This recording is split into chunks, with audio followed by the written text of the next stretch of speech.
제가 말씀드릴 부분은 자동차 시장에서의 IT와 자동차 시장이 어떻게 만나는지에 대해서 이제 한마디로 표현하면 그런 주제고, 제목은 연결의 초월성, Transcend Connectivity로 잡았습니다. 이제까지 우리가 IoT 4차 산업 얘기하면서 자동차가 상당히 중요한 그런 부분으로 떠오르고 있는 것만은 사실입니다. 근데 대체로 우리가 자동차의 IT를 얘기하면 대부분 사람들이 이제 자율차 얘기합니다. 그래서 자율차 1단계, 2단계, 3단계, 4단계, 5단계는 요즘 고등학생들도 다 알더라고요. 그래서 자율차가 어떤 거고 뭐가 좋고 이런 얘기는 오늘 그 얘기를 중심으로 하진 않겠습니다. 그건 대부분 많이들 알고 계신다고 생각하고, 그래서 오늘 제가 말씀드릴 것은 자율차를 포함해서 자동차가 연결이 됐을 때, 즉 자동차가 인터넷 기능을 가졌을 때 어떤 역할을 할 수 있고 어떤 혁신이 벌어지는지에 대해서 말씀을 좀 나누고자 하고요. 그 다음에 그것들을 위해서 또 눈에 보이는, 보이지 않는 어떤 것들이 또 필요한지에 대해서 말씀을 드리도록 하겠습니다. 첫 번째로 저희가 SNS에 떠도는 키워드 검색을 해봤는데요. 자동차와 4차 산업 이 두 가지를 이렇게 놓고 쳐보면은 커넥티드라는 단어와 자율주행 이런 얘기들이 친환경 IoT, 고효율 전기차 이런 얘기들이 나옵니다. 그래서 오늘은 이제 연결성에 대한 얘기, 그다음에 자율주행과 연결성의 관계 얘기, 그리고 빅데이터와 AI 이런 얘기에 대해서 주로 좀 말씀을 나눠보고자 합니다. 앞서 말씀드린 대로 차량과 고객 간의 상호작용을 자동차 연결성의 첫 번째의 가장 중요한 목표와 테마로 저희는 생각하고 있습니다. 우리가 장난감 인터넷이 달리고 또 시계 인터넷이 달리면서 여러 가지 혁신을 이제 벌어지고 있는데요. 자동차는 그 혁신이 또 산업의 패러다임 전환이 그런 것들의 연결성 이상이라고 저희는 생각하고, 또 한편으로 보면은 어떤 분들이 이렇게 말을 합니다. 포드가 컨베이어 벨트를 통한 일관 생산 시스템을 만든 이후에 1920년대죠. 그 이후에 가장 큰 변화가 지금 자동차 업계에 닥치고 있다. 인터넷과 IoT와 4차 산업 등 연결성을 중심으로 해서 그런 얘기들을 합니다. 그거에 대해서 계속 좀 말씀을 드리도록 하겠습니다. 연결성이 만들어낼 수 있는 부분들은 첫 번째로 차량과 차량 외부 간의 상호작용이 되겠습니다. 연결이 되면 당연히 상호작용이 되겠죠. 그래서 몇 가지 지금 연결성이 만들어낼 수 있는 어떤 밸류를 좀 하나씩 말씀을 드리겠습니다. 첫 번째로 자율주행에 대한 얘기를 빼놓을 수가 없겠죠. 근데 우리가 생각할 때 자율주행은 이제 차가 이 안에 AI 알고리즘이 들어가서 스스로 학습을 하면서 그 학습을 할 수 있는 또 장치를 차에다가 심어 놓으면 자기가 알아서 이제 사람 없이도 운전을 해서 우리가 차에서 자도 되고 또 뒤돌아 앉아도 되고 이런 얘기를 합니다. 근데 자동차 업계에서는, 대부분의 자동차 업계에서는 소위 말해서 이제 최고 수준의 자율차까지는 시간이 좀 걸린다고 봅니다. 그래서 지금 대부분의 자동차 회사의 현재의 가까운 미래의 전략은 보다 안전한 차를 만들자입니다. 다시 말해 돌발 상황에 따라 서주고, 그다음에 주차할 때 이렇게 처박 넣는 거 이런 것 좀 없애주고, 그다음에 사고가 나더라도 최소화시켜주고 이런 것들을 했을 때 그 가치가 상당히 큽니다. 왜냐하면은 교통사고 발생 원인이 대부분이 다 여기 보시겠지만 두 가지 다가 이제 운전자 문제입니다. 차량 자체에 결함이 있거나 하늘에서 뭐가 떨어지고 이렇게 해서 사고 나는 경우는 돌이 날라오고 이런 경우는 거의 없다는 거죠. 그럼 이런 부분들이 해결이 됐을 때 자동차 사용자와 자동차 회사 모두가 엄청난 어떤 밸류를 가지게 되겠습니다. 이런 어떤 92.4%가 되는 운전자 과실을 연결성이 상당히 막아줄 수 있다는 거죠. 그러니까 왜 그러냐면은 자율차라고 우리가 얘기했을 때 우리가 그 안에 들어가 있는 알고리즘만 생각하는데 그 알고리즘이 사실은 학습된 알고리즘이고 그 학습은 계속 학습을 해야 더 학습을 할 수가 있는 거겠죠. 그럼 계속 더 학습을 시키는 게 누가 시킵니까? 그러니까 결과적으로는 중앙센터에서 어떤 좀 더 학습된 업그레이드된 버전을 차에다 계속 심어줘야 되겠죠. 첫 번째. 두 번째, 또 그 알고리즘이 돌아다니면서 그 차를 좀 더 안전한 차를 만들기 위한 정보를 또 중앙으로 줘서 그 중앙이 다시 그걸 분석을 해서 그 차를 좀 더 똑똑하게 지속적으로 차를 똑똑하게 만들어 줘야 되겠습니다.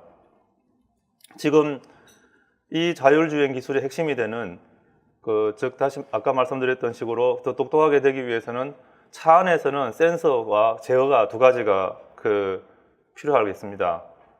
근데 이런 센서를 갖기 위해서 이제 레이더가 들어가고 뭐 스캐너가 들어가고 ICT 카메라가 들어가고 이런 어떤 차 안에 들어가는 장치가 있겠죠. 여기서 근데 커넥티비티가 연결이 됐을 때 이거를 지속적으로 학습을 시켜주고 여기 나온 정보를 지속적으로 받아서 좀 더 똑똑해지고 아까 말씀드렸던 예를 들면 이런 겁니다. 지금 에이다스가 고급 자동차를 보면 뭐 에이다스라는 게 있죠, 그죠? 그래서 요즘은 이제 에이다스가 점점 뭐 더 이렇게 작은 차에도 많이 적용이 되고 있는데 에이다스가 지금 현재 에이다스는 뭐 몇 킬로 이상에 가서 몇 킬로 앞에 전방에 몇 미터에 차가 달리고 있을 때 앞차와의 거리가 어느 정도 좁혀지는 어떤 변화, 그러니까 뭐 1초 만에 100m, 30m가 좁혀졌는데 100m나 돌았다. 그러면 브레이크를 밟아라. 이런 어떤 알고리즘이 들어있겠죠. 근데 커넥티드가 연결이 되면 어떤 게 가능해지냐면은 먼저 이 사람이 그 에이다스를 키지 않고 자기가 브레이크 밟는 걸 또 에이다스 켰더라도 내가 답답하면 내가 브레이크를 밟습니다. 그러면 그게 우선이 돼서 이제 차가 서겠죠. 근데 그런 경험을 차가 하게 되겠죠. 제가 예를 들어서 100km 가다가 앞차 거리가 100m 정도 좁혀졌을 때 브레이크를 밟아주는 게 있다면 나는 더 안전하게 운전하고 싶어서 한 120m 중 가는데 브레이크를 밟았어요. 또 어떤 사람은 굳이 100m 다 가는데 브레이크를 안 밟고 한 80m, 70m 갔을 때까지 가야 브레이크를 밟습니다. 그 차가 그걸 학습을 합니다. 학습을 해서 브레이크 밟는 시점을 나한테 좀 맞춰주는 거죠. 근데 여기서 커넥티드가 달리면 어떤 일이 벌어지느냐 하면 그 경험을 또 중앙 컴퓨터가 받습니다. 클라우드가 받아서 다시 분석을 합니다. 그래서 사람들한테 알려주죠. 야, 너 너무 브레이크 빨리 밟어. 그 다음에 그 운전 습관이 좀 잘못된 것 같아. 그러니까 이렇게 좀 하면 더 좋을 것 같아. 그리고 너는 이 차선 변경을 너무 자주 해. 너는 깜빡이를 안 켜고 차선 변경을 지난 한 달간 몇 번 했어. 너는 전국 평균, 우리나라 사람 평균 중에 어느 정도로 운전을 잘해 또는 못해 또는 안전하게 위험하게 해. 뭐 이런 식으로 나옵니다. 그래서 제가 좀 운전을 험하게 하는데 저는 뭐 거의 꼴찌 수준의 등수가 될 것 같은데 이렇게 해서 다시 말해 자율차로 다가가는 과정에서 커넥티비티라는 것은 가장 핵심적인 어떤 정보처 역할을 합니다. 우리가 핸드폰도 보면은 이렇게 소프트웨어 계속 업데이트 되지 않습니까? 그죠? 앱을 업데이트 하시겠습니까? 업데이트해서 좀 더 좋은 앱이 되듯이 이 자율차의 알고리즘이라는 것도 네트워크 관점에서 보면 하나의 애플리케이션이거든요. 이 애플리케이션의 진화를 실시간으로 도와줄 수 있는 게 바로 연결성이 되겠습니다. 그래서 자율주행의 자율주행으로 다가가는 데 어떤 완벽성을 가지고 갑니다. 근데 이제 또 하나는 다른 IT 기기, 연결되어 있는 다른 IT 기기와의 연결성이 가치가 될 수 있을 겁니다. 이를테면 차가 내 아파트 주차장으로 가게 되면 바로 뭐 히터를 켜라, 그죠? 또 차가 아파트에서 빠져나가면 집에 있는 모든 전자장치를 다 소등을 해라, 가스를 잠궈라, 이런 것들을 세팅을 하면 그게 이제 워크를 하게 되겠죠. 그 다음에 내가 현관문을 나오는 순간 내 핸드폰이 NFC를 통해서 내가 현관문을 나왔다는 것을 인지하는 순간 자동차의 냉난방을 켜라, 뭐 이런 것들이 지금 이미 구현이 됐습니다. 그래서 올해 나오는 차부터는 아마 적용이 많이 될 겁니다. 그걸 이제 내가 어떻게 쓸 거냐, 뭐 그런 이슈는 있지만. 그래서 그 다음에 핸드폰하고의 연계성은 뭐 지금도 있죠. 지금도 그 자동차 회사에서 제공하는 내비에다가 목적지를 쳐놓고 내가 집에서 나오면 자동차는 이미 그 목적지가 세팅이 되어 있습니다. 뭐 이런 것들이 이제 점점 진화하면서 핸드폰하고 차하고의 커뮤니케이션, 그 다음에 또 핸드폰에 있는 NFC가 내 차를 다가갔을 때 문이 자동으로 열리고 또는 멀어졌을 때 자동으로 잠기고 뭐 이런 그 일이 벌어질 수 있고요.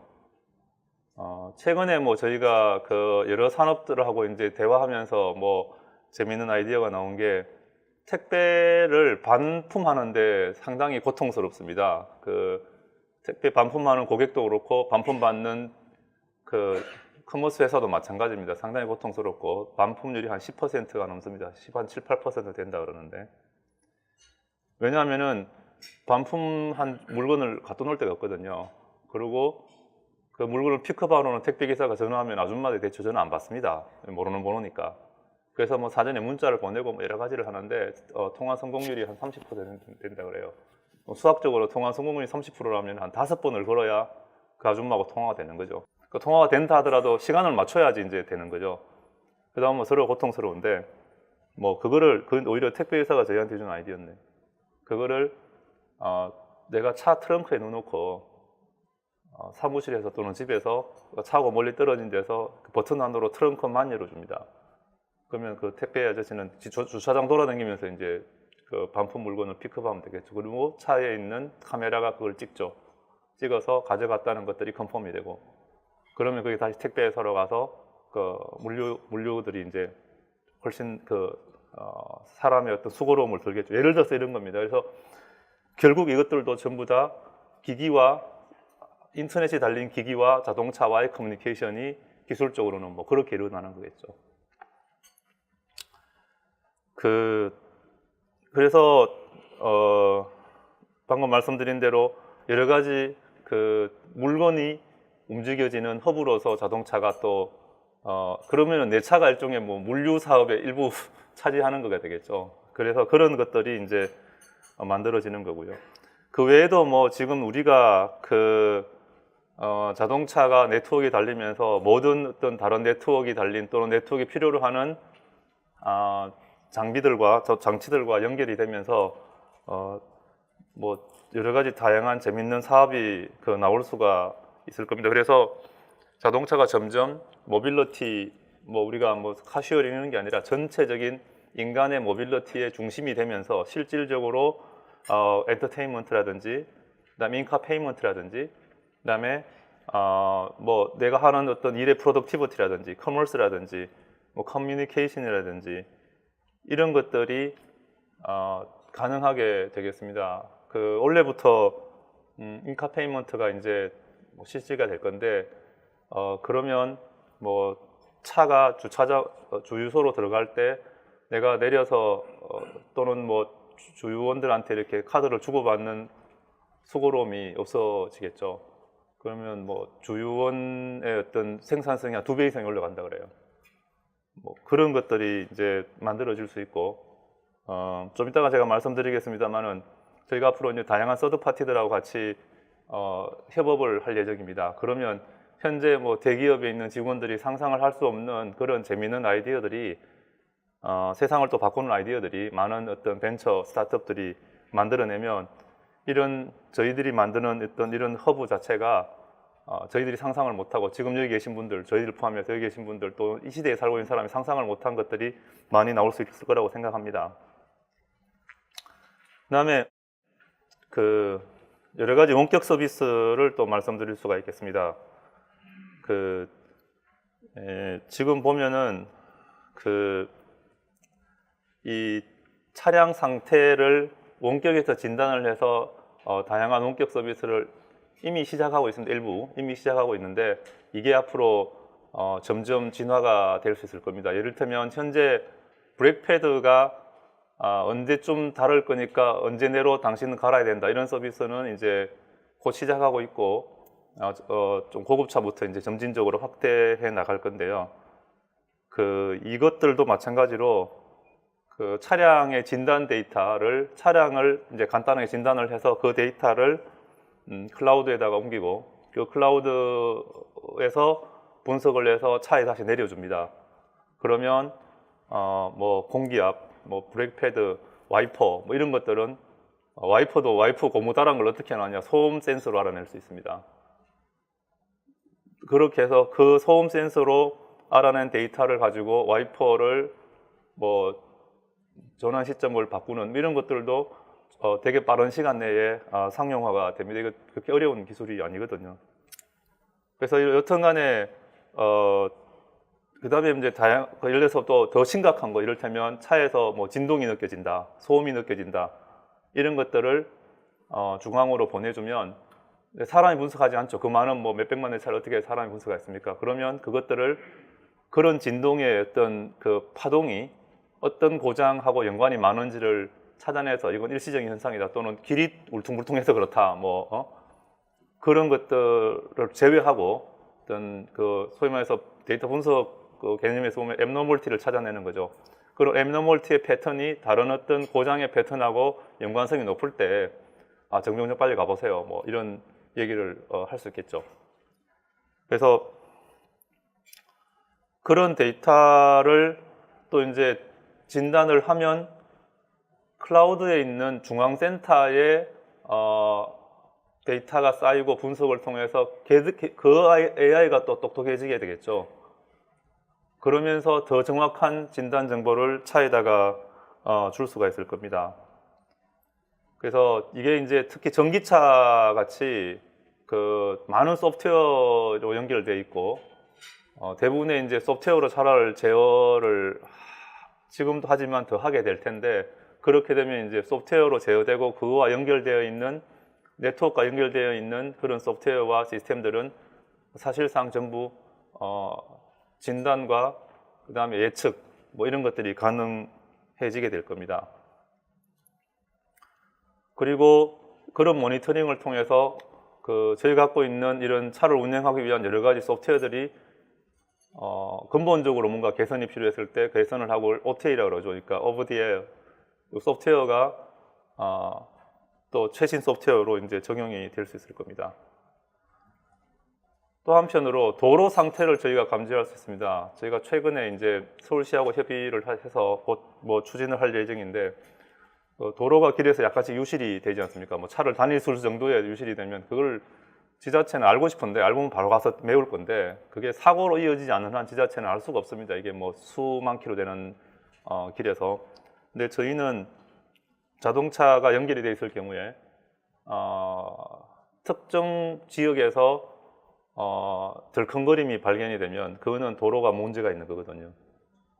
그게 실시간으로 지자체에 가고, 지자체에서는 그걸 이제 메우게 되고, 메우는 계획을 또 차가 알면은 운전하는 사람들한테 전부 이제 얘기를 할 수 있는 거죠.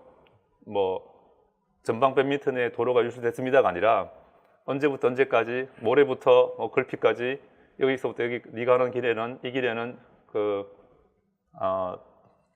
공사가 약간 있을 거다, 뭐 이런 것들을 이제 공지를 하게 되겠죠.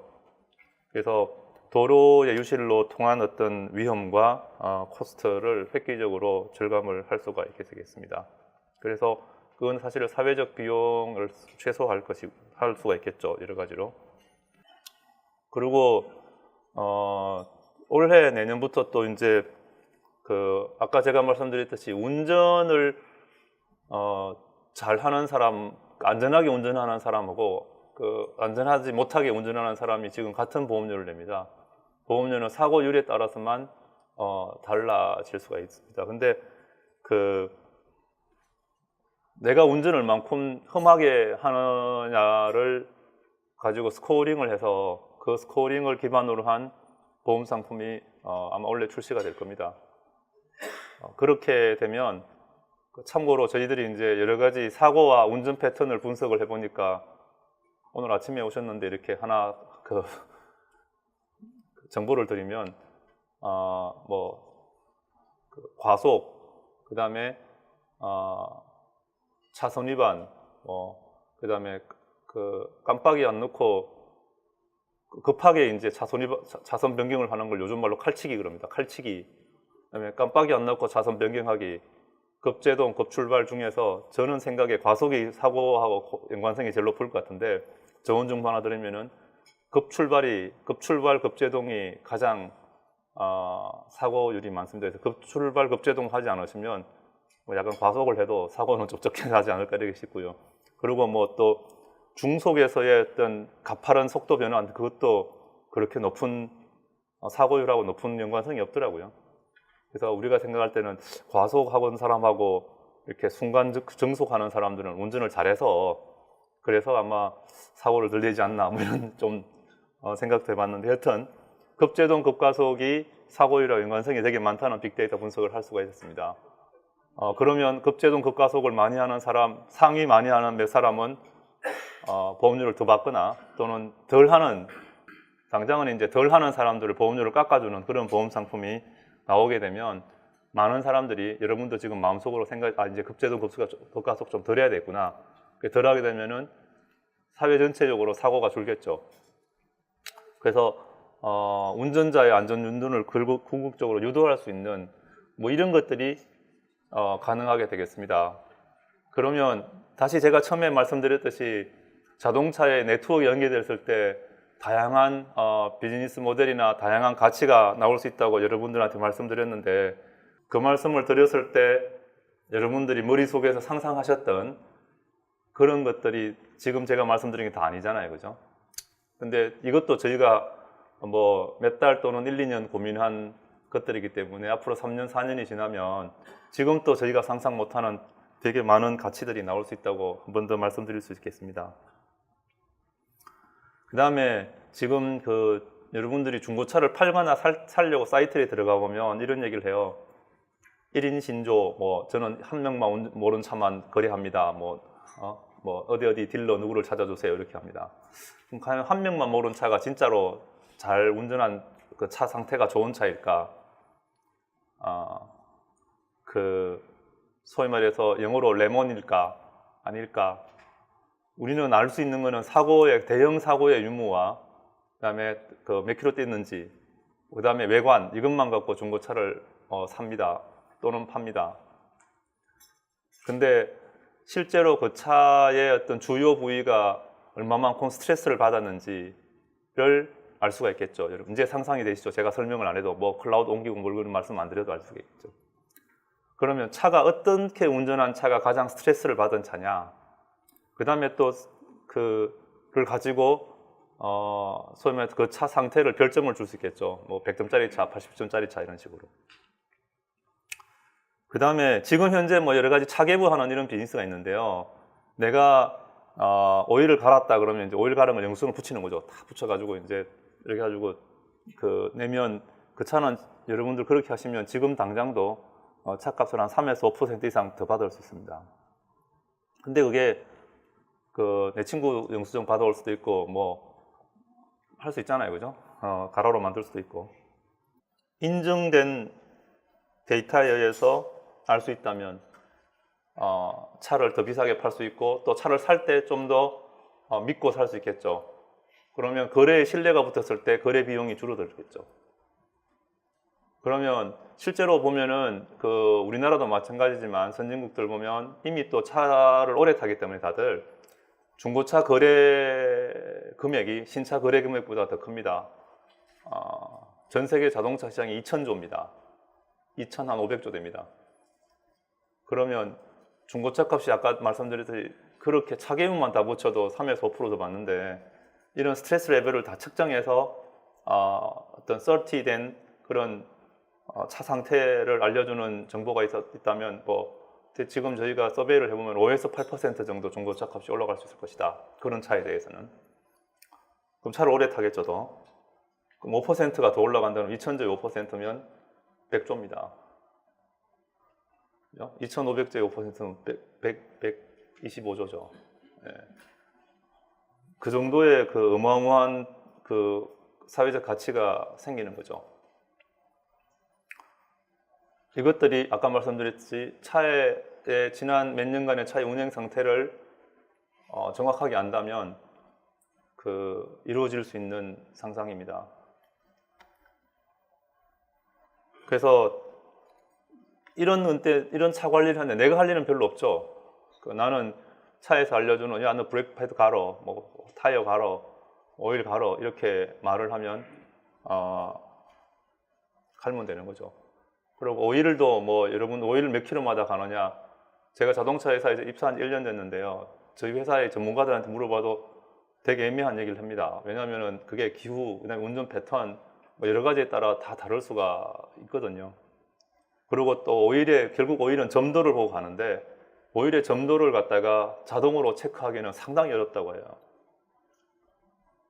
그럼 어떻게 할 수 있느냐? 엔진에서 나오는 그 오일이 결국은 이제 열을 줄이는 그 제일 큰 역할 중에 하나니까 엔진의 열을 감지합니다. 그렇게 해서 어떤 정도 엔진이 RPM이 돌았을 때 나오는 열이 평균치를 넘었었을 때 첫 번째 의심되는 게 오일 갈 때가 되지 않았나라는 걸 의심할 수가 있습니다. 그러면 그렇게 해서 오일 가는 시점을 알려준다면 우리가 차를 처음 사고 몇 킬로마다 첫 차는 뭐 누구는 1000km 타고 오일을 갈아야 된다, 누구는 뭐 5000km 타고 갈아야 되는 얘기 합니다. 누구는 처음부터도 괜찮다 이런 얘기를 하는데 제가 들은 얘기는 처음부터 뭐 바로 갈 필요 없다고 그래요. 왜냐하면 좀 여담인데 이거는 바로 가는 이유가 옛날에 이제 엔진이 좀 제조 과정이 더러워가지고 그걸 이제 미세한 어떤 먼지나 어떤 더트 같은 거를 빼내기 위해서 이제 초기에 뭐 갈아주라는 얘기 하는데 제가 엔진 공장 견학 가보니까 엔진단 만드는 거 대충 보니까 거기 국거리 먹어도 되겠더라고요. 되게 깨끗합니다, 요즘 엔진들이. 그래서 바로 엔진 오일 갈 필요 없다, 차 사서. 좀 여담입니다만은.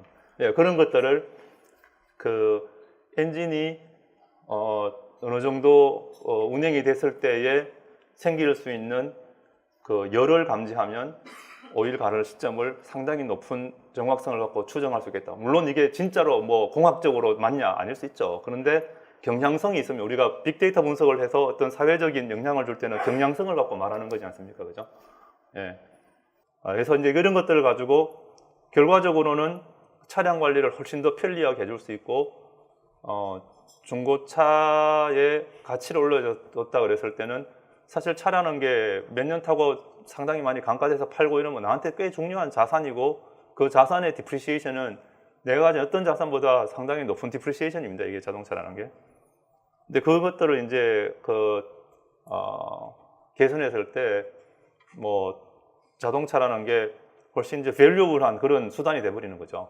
내가 3년 타고 2천만 원 가지고 팔았는데 이제는 1,800만 원 가지고 팔면 그만큼 더 밸류블한 자산이 되는 거죠. 근데 이제 이게 그냥 막 되는 게 아니겠죠. 이제 이거를 제대로 구현하기 위한 이 자동차 회사들의 노력에 대해서 좀 말씀을 드리겠습니다. 저희들의 노력을 그냥 뭐 자동차에 LTE 모뎀 하나 단다고 이렇게 뭐 다 해결되는 건 아닐 거라고 생각합니다. 그래서 첫 번째로는 자동차에 이제 핸드폰처럼 또는 컴퓨터처럼 OS가 들어가야 됩니다.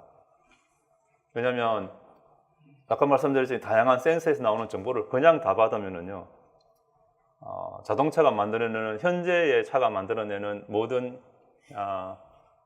데이터가 만들어내는 로그가 시간당 한 4테라 됩니다. 하루에 2시간 운전한다고 보고 저희가 1년에 한 800만 대 정도를 만드는데 곱하기 800만을 하고 뭐 이렇게 곱하기 해오면은 1년에 234 엑사바이트가 만들어집니다. 그거는 현재의 기술로 그 데이터를 이렇게 그만큼 많은 양을 담을 수가 없습니다. 세상에서 가장 많은 데이터를 갖고 있는 구글도 지금 뭐 몇십 엑사밖에 안 되거든요. 그럼 그걸 걸러서 보내야 되겠죠. 또는 일부를 현장에서 처리를 해버려야 되겠죠. 처리해서 뭐 일부 처리를 하고, 예를 들어서 뭐 앱너멀티만 보낸다든지, 또는 이센스하고 합한 정보를 가공을 한번 해서 보낸다든지 이렇게 해야 됩니다. 그러면 차 자체가 하나의 조그마한 데이터 센터가 되죠. 그래서 우리가 요즘 되게 핫한 그 단어 중에 하나는 엣지 클라우드, 그러니까 중앙 클라우드의 지점 클라우드죠. 중앙은행이 있고 또 은행의 각 남대문 지점 이렇게 있듯이 자동차 하나하나가 이제 엣지 클라우드가 돼야 되겠죠. 그렇게 엣지 클라우드가 돼야 되니까 그 자동차 안에는 OS가 들어가고 또 그 OS가 많은 전자장치들, 컴퓨터들하고 차 안에 있는 여러 가지 CPU들하고 커뮤니케이션을 해야 되니까 네트워킹이 돼야 되겠습니다. 그 다음에 데이터를 일부는 보관을 차에서 할 필요가 있겠죠. 보관을 했다가 뭐 밤에 보낸다든지 실시간으로 다 보낼 필요가 없으니까. 그러면은 그 안에 또 스토리지가 약간 들어갑니다. 결과적으로 그러니까 차 한 대가 뭐 작게만 하나의 서버가 되고 좀 더 크게만 하면 하나의 쪼매난 데이터 센터가 됩니다. 그러니까 그런 걸 구현을 해야 되는 게 이제 저희 의무고, 그러니까 제 같은 사람이 하는 의무고 또 자동차에서 앞으로 해야 되는 의무라고 생각합니다. 그러니까 이제 전통적인 어떤 제조업에서 벌어지는 IT가 아닌 거죠. 이제 더 이상 이거는. 그래서 일단 첫 번째 이제 OS가 돼야 되고, 그 다음에 중앙에 초대형 클라우드가 있어야 됩니다. 그래서 아마 뭐 자동차 회사들이 장기적으로는 싫든 좋든 살아남기 위해서 엄청난 데이터 센터를 가져야 되고, 그 IT 회사, ICT 회사, 일반적인 ICT 회사 이상의 어떤 그런 데이터를 관리하고 저장하고 보관하고 운영하는 그런 회사로 가야 합니다. 또 하나 더 말씀드리면은 지금 현재 그 자동차 안에는 CAN이라고 해서 Car Area Network 약자입니다. 그래서 그런 그 케이블을 뭐 필요한 센서들끼리 막 이렇게 연결을 되게 복잡하게 그때 필요에 따라서 하고 있습니다. 그게 뭐 소위 말해서 거의 연결성이 차 안에서 보면 거의 스파게티처럼 되어 있는데, 이거를 저희는 이더넷으로 바꿉니다. 그러면은 게이트웨이가 존재하고 그 게이트웨이에 그 OS가 연결이 되어 있으면서 그게 각종 뭐 차체, 바디, 엔터테인먼트, 뭐 셰시, 뭐 그 다음에 뭐 아까 말한 에이다스 자율차, 파워트레인 이런 것들을, 심지어 운전석, 시트 뭐 이런 것들을 다 연결을 좀 구조적으로 연결해야 되겠죠. 구조적으로 연결을 해서 필요한 데이터를 모으고 또 이 서로 또 떨어져 있는 장치 간에 호라이젠틀리 또 연결을 시켜줘야 되겠죠. 이를테면 그 브레이크를 밟으면 핸들이 무거워져라 이런 거 있지 않습니까? 그래서 이제 이런 것들을 이제 앞으로 연결을 했을 때 필요한 데이터를 중앙에 받고 필요한 데이터는 현장에 두고 필요한 데이터는 버리고 필요한 데이터는 가공해서 결과값을 서로 주고받고 이렇게 될 수가 있을 것입니다. 이런 것들이 글로벌리 이제 다 확산이 되고 또 이 해외에 있는 데이터들이 또 필요에 그 나라 법에 또 뭐 중국이나 유럽 같은 데는 데이터를 못 갖고 오니까 갖고 올 수 있는 데이터를 또 중앙에 다 모았을 때 엄청난 어떤 그런 인사이트를 찾아질 수가 있게 되겠습니다. 그리고 결과적으로 장기적으로는 인터넷 기업 못지않게, 게임 회사 못지않게 그 자동차 회사들이 데이터 셋을 가장 많이 가진, 데이터 자산을 가장 많이 가진 그런 섹터가 되겠죠. 여러분들이 한 달에 하루에 평균 뭐 자가용에서도 2시간의 차를 탄다고 가정했을 때 인간이 만들어내는 디지털 자산 또는 그게 뭐 라이빌리티가 될 수 있겠지만 데이터를 가장 많이 생산하는 장치가 여러분들 갖고 있는 컴퓨터가 아니고 차량이 됩니다. 지금 그렇습니다. 이미 그 데이터를 다 버리고 있는 거죠. 다 버리고 있지만 실제로는 발생을 시키고 있습니다.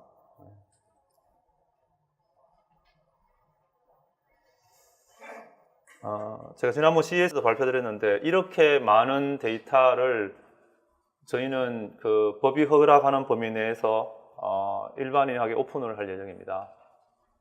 빠른 올해 내로 할 예정인데, 그렇게 하면 많은 그 스타트업들이 그 데이터를 가지고 뭐 블록체인 사업도 할 수 있을 것이고, 또 저희가 계산한 알고리즘보다 더 우수한 알고리즘으로 그 아까 말씀드렸듯이 운전 습관을 찾아내거나 또는 보험 상품을 만들어낼 수가 있겠죠. 그렇게 해서 또 하나의 인더스트리가 탄생할 수도 있지 않을까, 그런 생각을 합니다.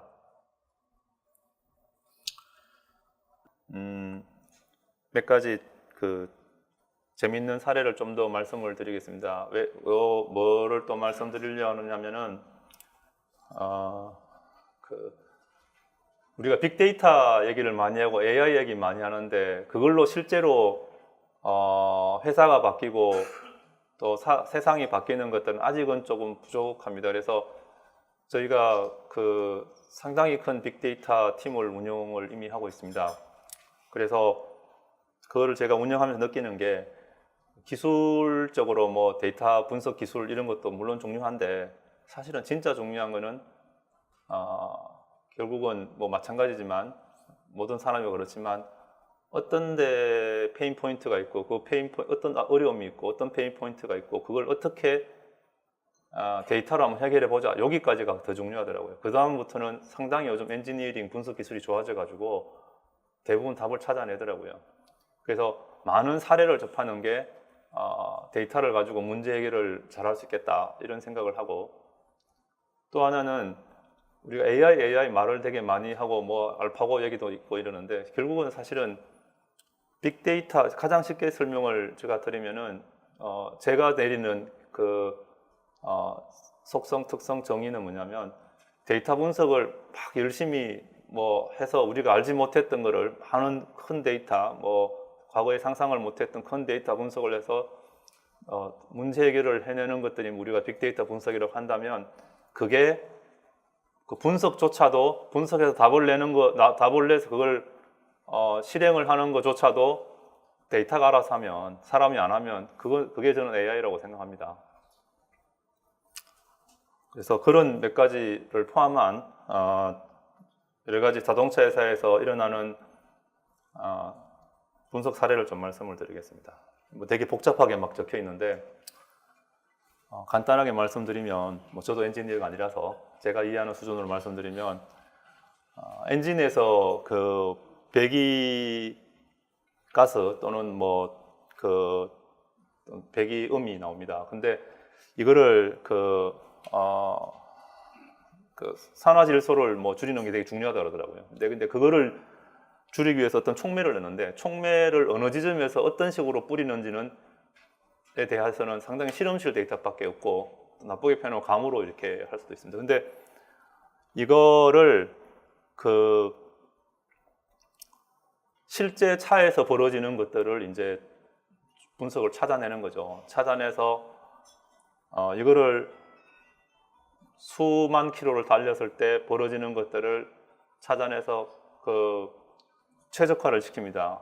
여기까지가 이제 빅데이터 분석을 통해 답을 찾아내는 거죠.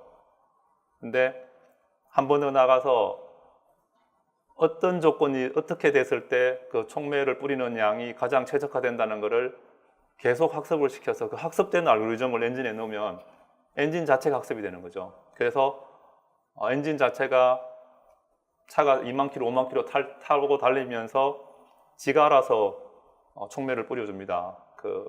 그렇게 되면 이제 이게 AI 엔진이 되는 겁니다. 이건 이미 상용화가 되어 있습니다.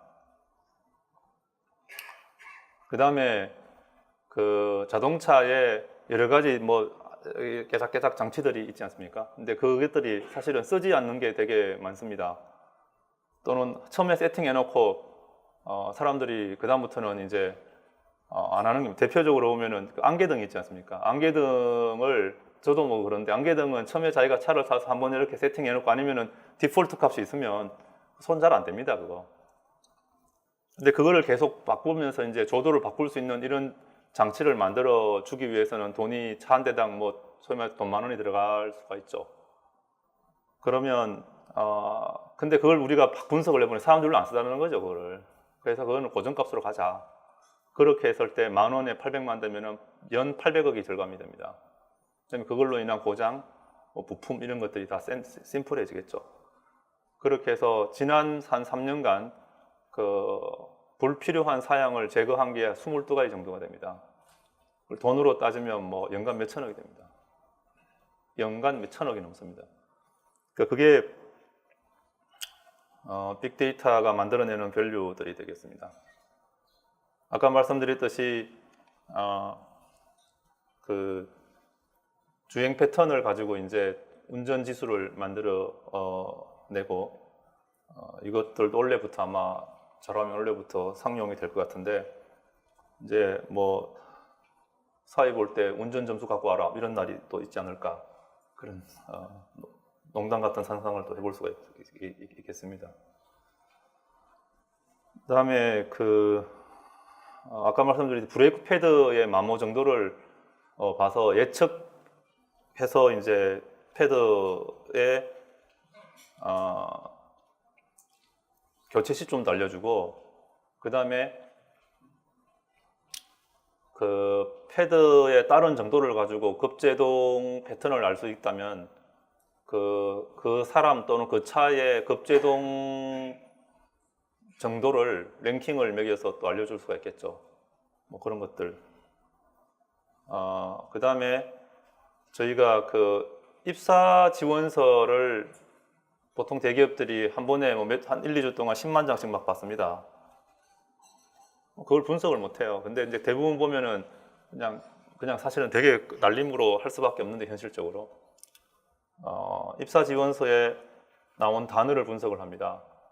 이건 이제 AI까지 만들었는데 분석을 해서 뺏긴 거라든지 그 다음에 이 회사 저 회사에 막 뿌린 거라든지 이런 것들을 다 걸러내면 상당히 많은 것들이 걸러집니다. 그 다음에 입사한 분야하고 맞지 않는 그런 내용을 막 쓴 사람들 이런 것들을 제거하면 뭐 7, 80% 이상이 걸러지고 그 다음 그것만 가지고 이제 사람이 보면 됩니다. 그러면 이게 인사팀이 이제 이거 신입사원 받을 때 주 52시간 못 지킵니다. 그거 이제 이걸로 해결을 상당히 할 수가 있겠죠. 시간 관계에서 하나만 더 말씀드리면 전기차 충전을 하는데 시간이 꽤 오래 걸리는데 전기차 위치를 알 수가 충전소 위치는 대충 알 수가 있죠. 근데 지금 충전소가 자리가 비었는지 또 알고 그다음에 내가 길을 가는 루트를 안다면 내가 내비를 찍었을 때 너는 어느 시점에서 충전하는 게 가장 좋은데 그걸로 가려고 그러면 이 길로 가지 말고 살짝 이렇게 돌아가면은 갈 수 있고 1시간 뒤 여기 도착할 건데 1시간 뒤가 되면 여기는 아마 자리가 빌 것이다 라는 것을 알려줍니다. 그러면 거기 예약을 할 수 있겠죠.